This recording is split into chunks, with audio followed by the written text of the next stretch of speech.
اس حوالے سے ایک ایسا جملہ جو کہ جناب سیدہ فاطمہ الزہرا سلام اللہ علیہا خاتون قیامت نے اپنی زندگی کے آخری ایام میں روضہ رسول معظم صلی اللہ علیہ وآلہ وسلم پر رات کے پچھلے پہر روتے ہوئے صادر فرمایا کہ ہائے ابا جان، ہائے ابا جان، آپ کے جانے کے بعد مجھ پر اتنے غم آئے کہ اگر ان غموں کو روشن دنوں پہ ڈال دیا جائے تو وہ سیاہ رات میں تبدیل ہو جائے۔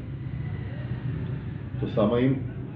یہ جملہ بعد از جناب محمد مصطفیٰ صلی اللہ علیہ وآلہ وسلم جناب سیدہ کے 6 ماہ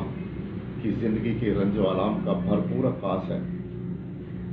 کیونکہ روشن دنوں کا رات میں تبدیل ہو جانا معمولی نہیں بلکہ غیر معمولی عمل ہے۔ تو اسی حوالے سے چند اشعار، بلکہ صرف 3 اشعار جو آپ کی سماعتوں کی نظر کرتا ہوں۔ تو لکھا ہے کہ محشر میں محمد کی شفاعت نہ ملے گی،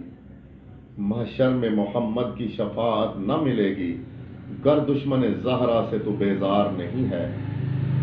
اور رکھی ہو جس نے سینے میں حیدر کی عداوت، اور رکھی ہو جس نے سینے میں حیدر کی عداوت، اس شخص کی ماں صاحب کردار نہیں ہے، اور عبادت کا صلہ تجھ کو نہ مل پائے گا ہرگز، اور عبادت کا صلہ تجھ کو نہ مل پائے گا ہرگز، جو آل نبی کے غم سے تو دوچار نہیں ہے، جو آل نبی کے غم سے تو دوچار نہیں ہے۔